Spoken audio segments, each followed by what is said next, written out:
The other night, Prime Minister Netanyahu gave a message to the nation, basically explaining why we can't surrender to Hamas. And it's insane that he even had to explain this.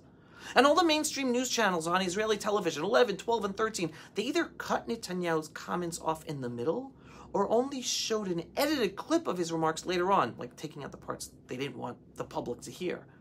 Well, whether one likes it or not, whether one likes the prime minister or not, Netanyahu is still the prime minister, and the mainstream media should not be taking a political stance in its reporting by selectively deciding what to report of what the prime minister said or not. All this while Israel fights a war for our very survival, the political left, the mainstream media, former defense officials, and their echo chambers are fighting a different battle. A campaign literally to surrender to Hamas. That's why Netanyahu made the official statement on television. But thank God Prime Minister Netanyahu is standing firm.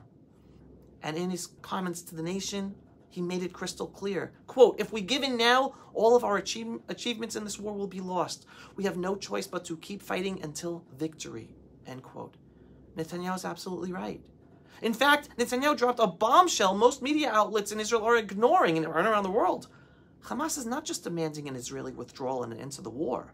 Israeli journalist Amit Segal highlighted from Netanyahu's words that Hamas is demanding a binding United Nations Security Council resolution that would officially declare the war over and forbid Israel, with international commitments, from ever being able to resume the fight, even if Hamas rebuilds, rearms, and prepares the next October 7th style massacre to kill us.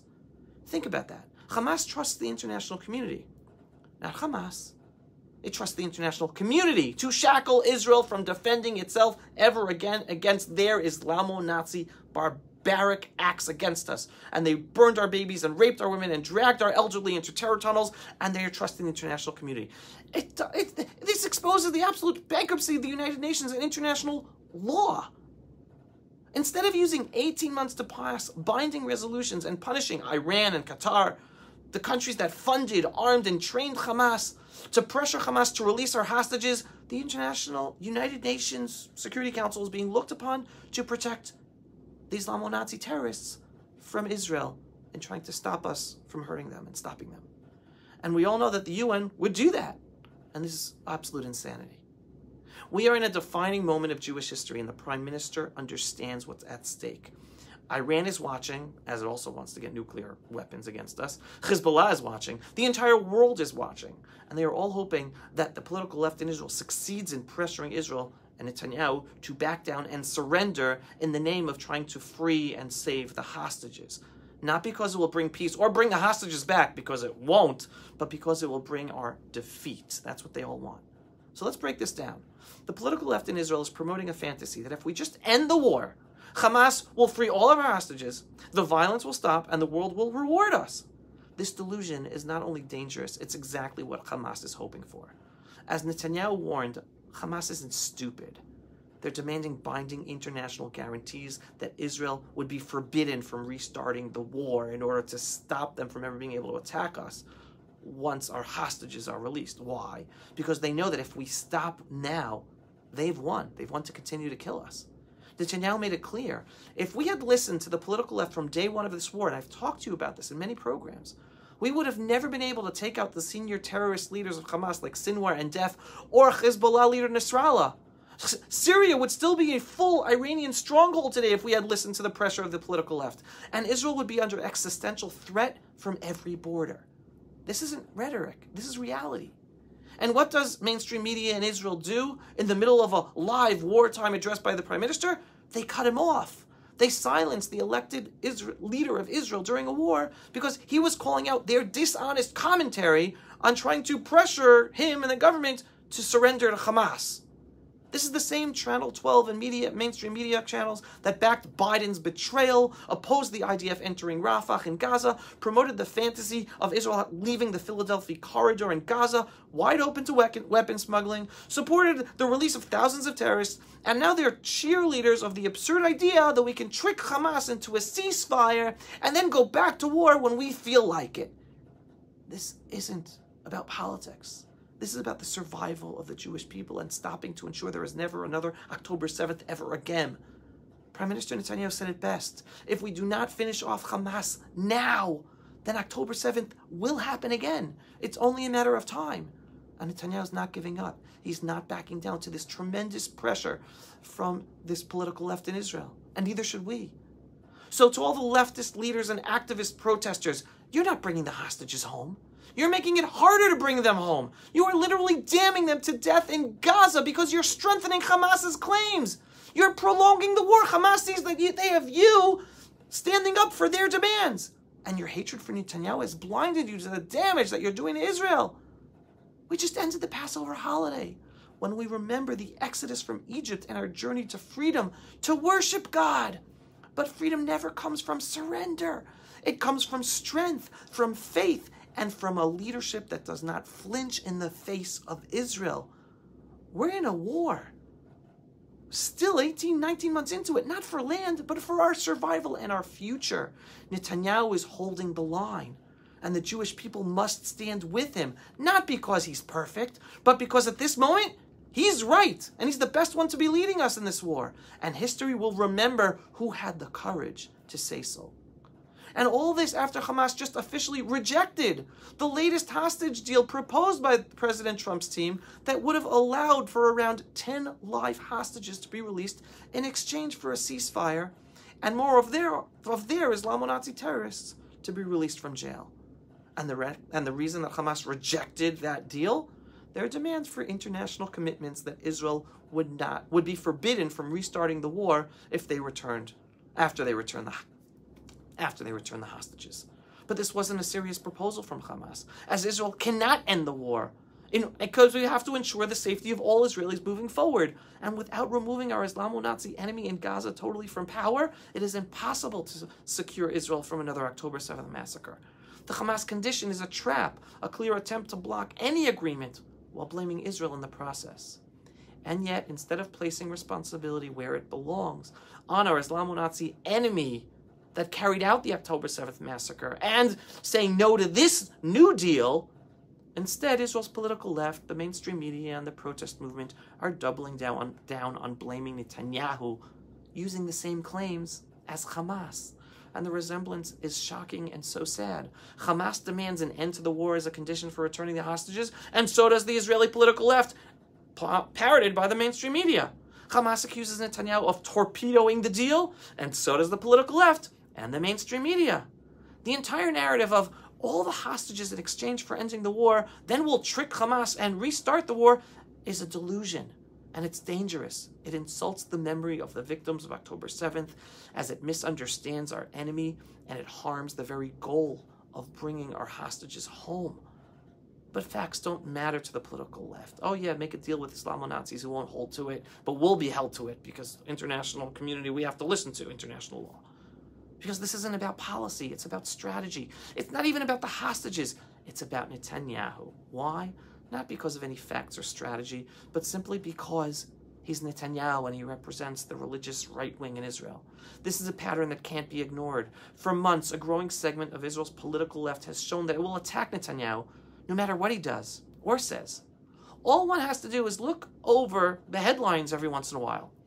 Anytime Netanyahu pursued a hostage deal, they called him a sellout, endangering Israel as Netanyahu endangered Israel with the Gilad Shalit deal that freed over 1,000 terrorists who then returned to commit the October 7th atrocities. But yet they want to do the same thing today. Whenever Hamas rejects a deal agreed upon by Netanyahu, they say that Netanyahu doesn't care about the hostages, and it's Netanyahu who is killing them in Gaza, not even Hamas. And another example of this hypocrisy with regard to Iran. When Netanyahu acts cautiously, the political left accuse him of weakness. Yet, if Netanyahu should decide to strike Iran, they would be screaming how reckless and dangerous he is. You see, it's never about policy. It's about blind opposition to Netanyahu, even though they're all hypocrites. And that's dangerous. So let's be honest. The same protest leaders and politicians who are now using the recent headline of Trump stopping Israel from attacking Iranian nuclear facilities and today calling on Netanyahu to strike Iran were the very people who just a few months ago, years ago, celebrated the Iran deal that Obama made and attacked Netanyahu for warning and trying to stop it. And now they flipped completely, supporting an Israeli strike on Iranians' nuclear facilities. Why? Because it suits their agenda of going after Netanyahu. One Israeli commentator nailed it with this sarcastic but painfully true observation, and I quote, "I'd bet all my money that if Netanyahu attacked Iran today, the same political leftists tweeting, 'Why isn't he doing anything?' would be posting, 'How reckless and irresponsible of Netanyahu to attack Iran right now.' Followed by, 'Netanyahu is the greatest danger to Israel's security.'" End quote. That's what they talk. That's how they talk. They daily highlight how their positions are not based on any reasoned debate. It's not principled opposition. It's an obsession, an anti-Netanyahu, right-wing religious government obsession. And it's undermining our national unity at the most critical time when we need it.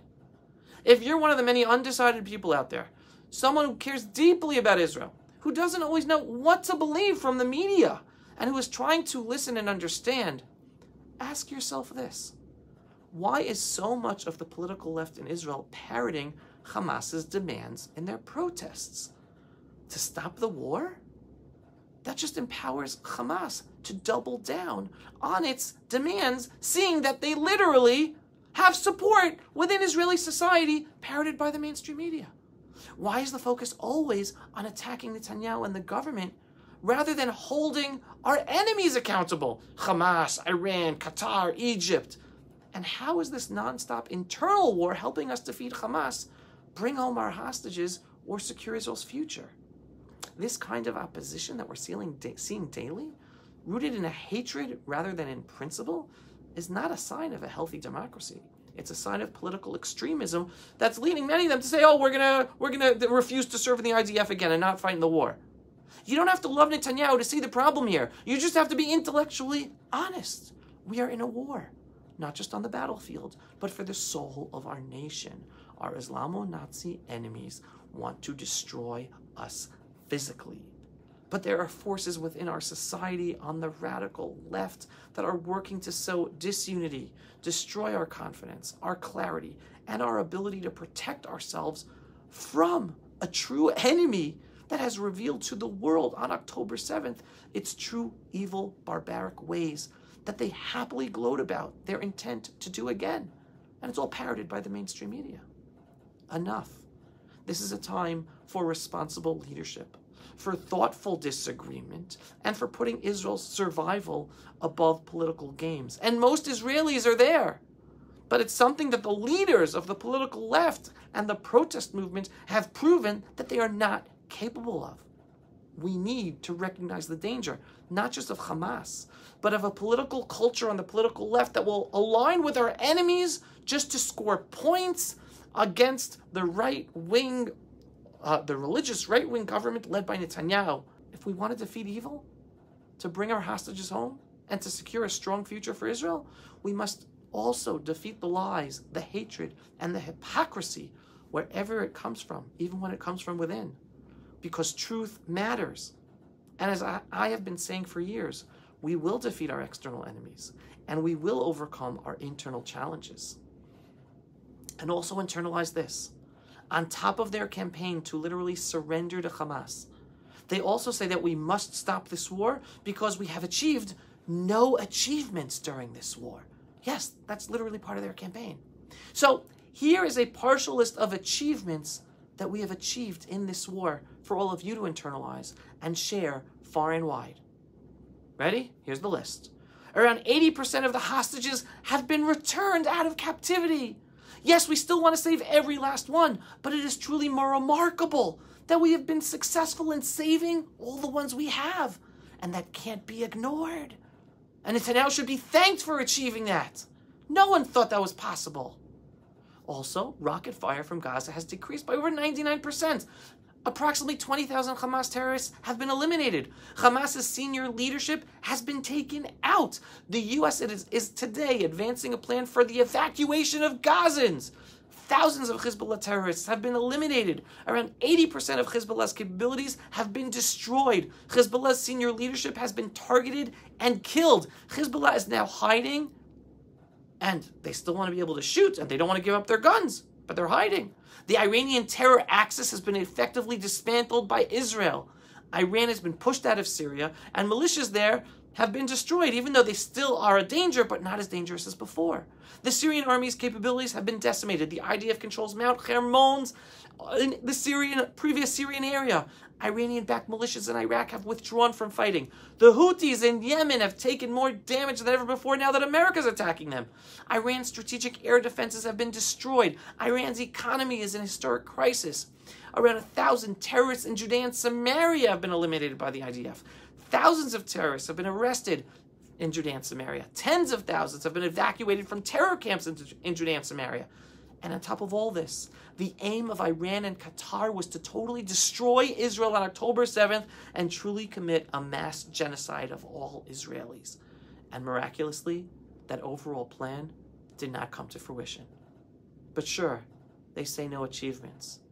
And I tell you, we have to say thank you for Netanyahu and the achievements in this war, overcoming all the challenges. And remember this, while the deep state in Israel and the mainstream media distract the public from the real issues, push protest letters or defeatist headlines, Prime Minister Netanyahu visited northern Gaza during the Passover holiday to stand shoulder to shoulder with our warriors on the front lines, because the war's still going on in Gaza.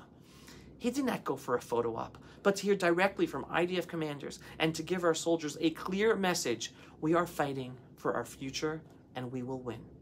And let me be clear, I'm not losing sleep over the demoralizing headlines in the mainstream media.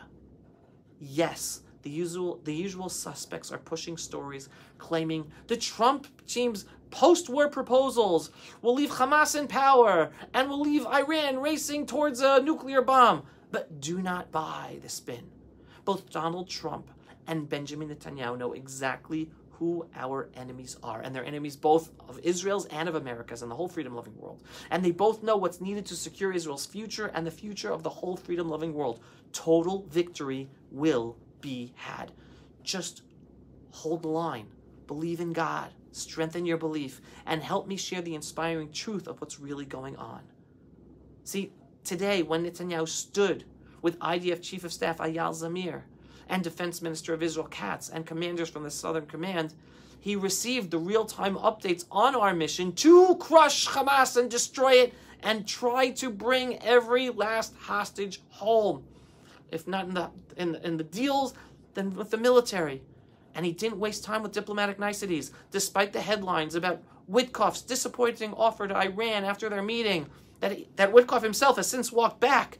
Netanyahu pointed out that Iranian leader Ayatollah Khomeini posted a public call for Israel to be wiped off the map. And Netanyahu said, we are fighting for our existence. We are fighting for our future. And we are doing it alone. Even today, thankfully, we have the Trump administration, because we must. Defense Minister Katz stood beside Prime Minister Netanyahu, and he also added, quote, "This outpost we're on overlooks Gaza. We're striking terrorist leaders, destroying their infrastructure, and defending our communities. We will never again allow this enemy to threaten our people. If Hamas continues its defiance, we will intensify our blows until they are crushed and every hostage is returned." This is what responsible Jewish leadership looks like. Not weakness, not appeasement, not talk of surrender. Strength with a moral compass and faith in the justice of our cause. So while the mainstream media laments a fantasy peace process and amplifies leftist hysteria, the real story is this: Israel is taking over more land in Gaza every single day to liberate it for us to one day rebuild. Trump's Gaza immigration plan is being worked on slowly but surely. Our holy IDF soldiers are fighting with purpose and unmatched bravery every single day.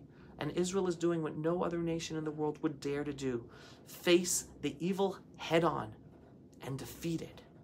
The Jewish people are strong in Israel. The Jewish people are united despite the tiny elites that try to create the disunity. And we're alive.